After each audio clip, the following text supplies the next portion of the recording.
Ladies and gentlemen, esteemed connoisseurs of intricate discourse, let us embark on an intellectual odyssey, guided by the wisdom of destiny and xQc, as they delve into the enigmatic world of DJ Akademiks and Sneako. And then he was just kind of watching. And the second day, we sat down with Akademiks. Yeah, I love him. Yeah. Well, you actually love him or not? No, yeah, me and him we like talk about each other back and forth. But we're gonna connect one day. But I think he's a really funny dude, and he's pretty self-aware. Like he does shit sometimes, but he knows he does dumb shit. I like Ak a lot. I think he's funny. Yeah, he's funny. Mm-hmm. Bro, it was so funny. But yeah, I said a story earlier, but we went to the table, right? And then he was talking about like my situation, and I kind of brushed off because I didn't want to talk about it. Mm-hmm. And he said, "Bro, all this is happening, man." And he said, "You didn't even cheat on the bitch?" I said, "No." He's like, "What the fuck?" And he said, "What? You at least hit the bitch, right?" I'm like, "No." He said, "Not even a little bit?" I was like, "No. What is wrong with this guy? But just the way he says it, the way he just said it, it was just so funny. Yeah. He's like in the most accurate possible, you know? Yeah. You should go on his show sometime or do an interview. He's a funny dude. Like, oh, I interviewed him already. It's fantastic.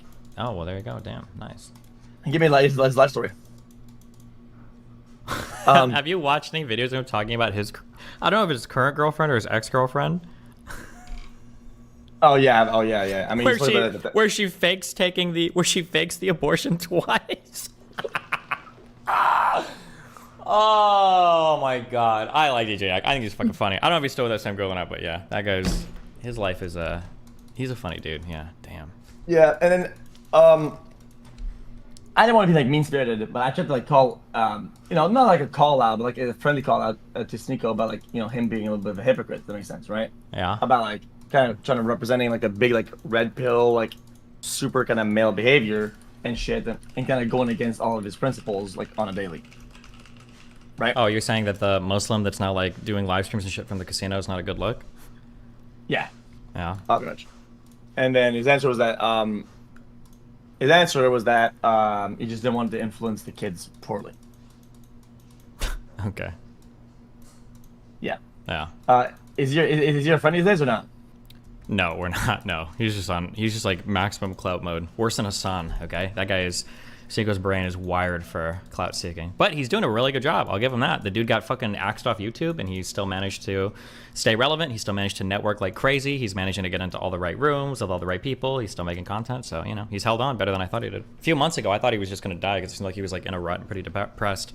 But yeah, he's managed to keep building, so good for him on that. You know what? I think most of the red pillars stand for nothing. I think there are a few. Like I feel like the fresh and fit guys feel pretty strongly about their shit, but a lot of the other people came into grift after another tape. Yeah, but they don't uphold it in privates. No shot. That's a different thing. Yeah, no, you're probably right there. Maybe but like what they call people weak for, and then don't do this, don't do that. Mm-hmm. In private, for a fact they do it. Like it's just how it is. Maybe it depends on what you're talking about. But yeah, they cave into their own urges and their own weaknesses. Sure. Which I think is kind of sad, because I think when you have such strong beliefs, you have to really hold strong on that and really be above. Like that's the risk. It's what I was trying to say to Sneako, is that I kept telling him that something that I realized like in about the middle of my career is that there's a price for standing for certain things, right? And I didn't get that for the longest time, such as, oh guys, like, oh, I'll never run ads or whatever, right, at the time. Mm-hmm. And then Twitch put the fucking the quotas on us, right? Yeah. And they jacked up the fucking prices. They made the deals, and at the point it was like, you had to like shake the devil's hand. If that makes sense. Yeah, right? That's what, like I said, like I don't really like gambling that much, and I don't think I would ever take a gambling sponsor. But I mean, like if State came up to me and was like, "Listen, 2 years, 150 million, haha, bro, we're gonna be gambling 24/7. I'll be gambling all day." Yeah, there's going to be a dollar where you change your viewpoint. I don't think the issue is having like strong values or rough, like hard to adhere to principles or anything. I think the issue is when you get really judgy about other people. That's the triggering part. And I think that's the thing I always hated about Sneako. Like if Sneako was just like, I'm going to try to be Muslim, guys, this is what I'm going to try to do, this is my grind, and you know, he fucks up every now and then or fucks up a lot, it's whatever. It's when you try to stick to something and then you start judging everybody else hardcore for it, right? Like, oh, like you should never do that, fuck you, like I'm so much better than you. Because then when you see that person fuck up, it's like, okay, well hold up, motherfucker, okay, you were coming down really hard on me for this shit and now you're in the same spot, fuck you, right? I think that's what builds or fosters the resentment. Yeah. And you know what? For all the things that I don't like Moon for, right? You know Moon, you know that guy? Mm-hmm. Yeah, of course. Yeah, bald friend, hell yeah. That's something that I respect him a lot for. So he said he never takes sponsorships for games because streamers are paid a lot of money, and he doesn't take sponsors, right? And I always said, once I understood, I said, yeah, there's a price for saying things and upholding that, right? And the price of that is that if you say never take sponsors, you don't never take sponsors, right? And you probably lose a lot of money. Yeah. And he actually upheld that. And then I realized that like sometimes you can do something like that and actually uphold it and be okay with the price of it, and then without sounding and looking bitter and just doing that. And I have a lot of respect for that. Yeah. And I think that taught me a good lesson to have somebody around that actually stands for something. Does that make sense? Yeah, of course. Yeah, I agree. Because it's very rare that people stand for something and have a big price over it, and they don't go for the price. Because most of us, 99%, I'm going to say how it is, 9% of us, at least young adults, all go for the prize. True, depending on your situation and everything, yeah. Yeah, I mean, it depends, but yeah. And you can sugarcoat it as much as you want to. Oh, it's for my family. Oh, it's for my kids. Oh, it's whatever, right? And all people say, oh, yeah, but this guy took deals because he's got kids. Yeah, but, like, still, I don't think there's ever really a massive excuse. It softens the blow a little bit. I mean, like I said, I think it really depends on your situation and everything, right? Like, I'll say, for instance, like, usually when I talk about, like, I won't do these types of sponsors, I wouldn't do this, I'll usually qualify it and say, I do that, but I can only afford to do that because I'm a pretty big creator, right? Oh, if I had, like, 200 concurrent viewers and I, you know, still have Nathan and everything else in my life, and somebody comes by and offers me, you know, like, a $500 a month sponsorship, well, fuck, if I'm a 200 viewer Andy, I'm probably taking that. Like, this money might be the difference between me having to stream, like, 14 hours a day and, like, 10 hours a day. You know, it super depends on the position you're in and everything too. So, yeah, like I said, it's good to have values and principles and like to advocate for them, but just don't be, when people get like ultra judgy on everybody else for it, I just think it's really cringe, especially if they fuck up too. Yeah. Yeah. Oh, hey. In this grand colloquy, the intricate tapestry of human interactions, folly, and principles unfurls before us, a contemporary epic rich with complexities. Destiny, with his characteristic perspicacity, ventures into the realm of DJ Akademiks, a figure known for his penchant for humor, self-awareness, and, at times, questionable decisions. Destiny, like an astute observer, acknowledges the comedic prowess of DJ Akademiks, tempered with a dose of self-awareness that navigates the fine line between folly and wisdom. He regales us with the humorous anecdote of DJ Akademiks inquiring about potential infidelity, a moment that echoes with the folly of the human condition. The discourse takes a curious turn as they broach the subject of DJ Akademiks' love life and the controversies swirling around his relationships.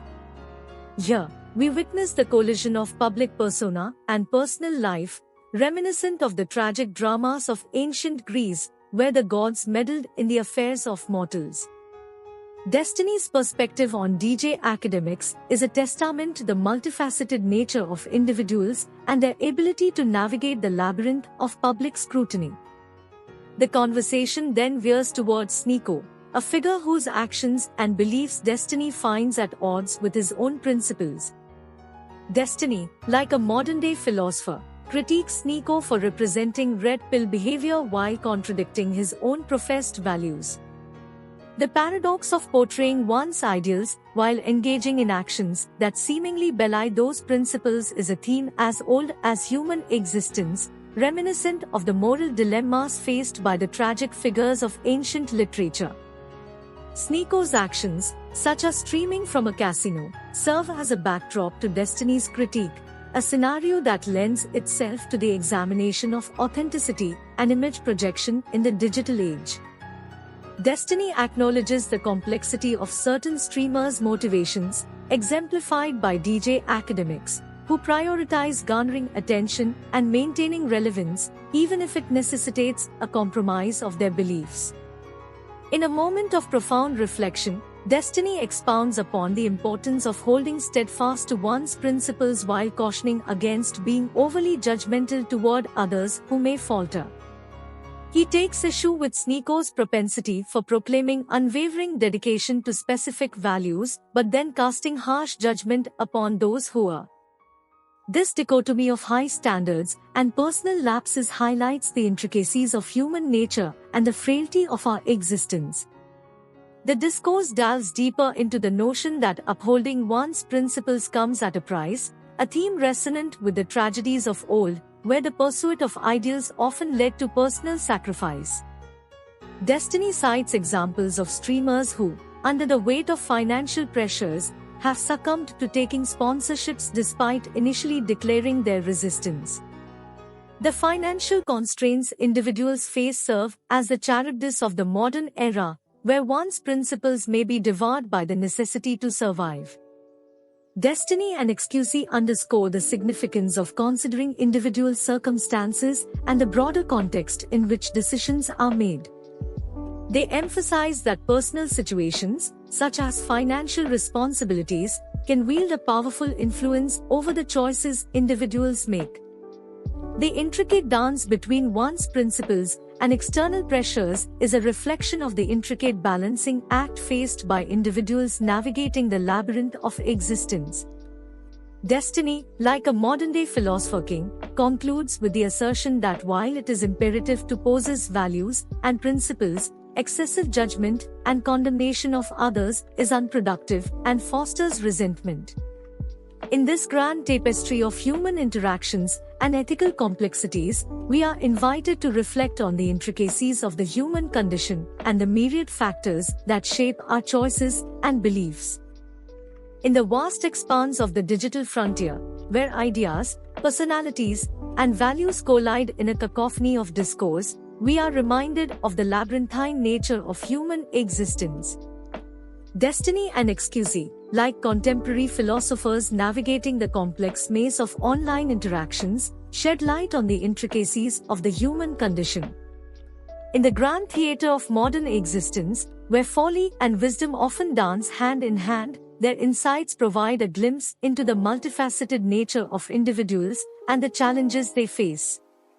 The enigmatic DJ Akademiks, a figure who straddles the line between self-awareness and audacious decisions, serves as a symbol of the complex interplay of human nature. His comedic talents, akin to the jesters of yore, offer moments of levity in the digital discourse, while his self-awareness hints at the wisdom that emerges from introspection. Like characters in an ancient Greek comedy, DJ Akademiks embodies the paradox of human existence, where folly and sagacity coexist in a delicate balance. Sneako, with his representation of red pill behavior and the contradictions within his professed principles, invites us to ponder the duality of human nature. The tragic flaw that lies in portraying an ideal self while succumbing to actions that betray those principles is a theme that resonates with the literary tragedies of old. Like the tragic heroes of ancient Greek theatre, Sneako's character raises questions about authenticity, integrity, and the human capacity for self-deception. Destiny's exhortation to uphold one's principles, even in the face of external pressures, is a call to embrace the Socratic ideal of knowing oneself and holding steadfast to one's beliefs. The sacrifices that may be required to maintain one's principles mirror the heroic struggles of figures from ancient myth who confronted adversity with unwavering determination. Destiny's critique of Sneako's judgmental behavior, while confronting personal lapses, serves as a reminder of the intricate interplay of ideals and human frailty. The discussion surrounding individual circumstances and their influence on decision-making is a reflection of the complex web of human existence. Like the characters in a Shakespearean drama, individuals grapple with the weight of their personal responsibilities and external pressures. The choices they make, influenced by the tapestry of their lives, are a testament to the intricate dance of human agency and circumstance. In the grand tapestry of human interactions and ethical complexities, destiny and xQc's insights serve as lanterns in the labyrinth of existence. Like the oracles of ancient Greece, they offer wisdom and guidance amidst the complexity of the digital age, reminding us that the human condition is a multifaceted and ever-evolving narrative, rich with both folly and profundity.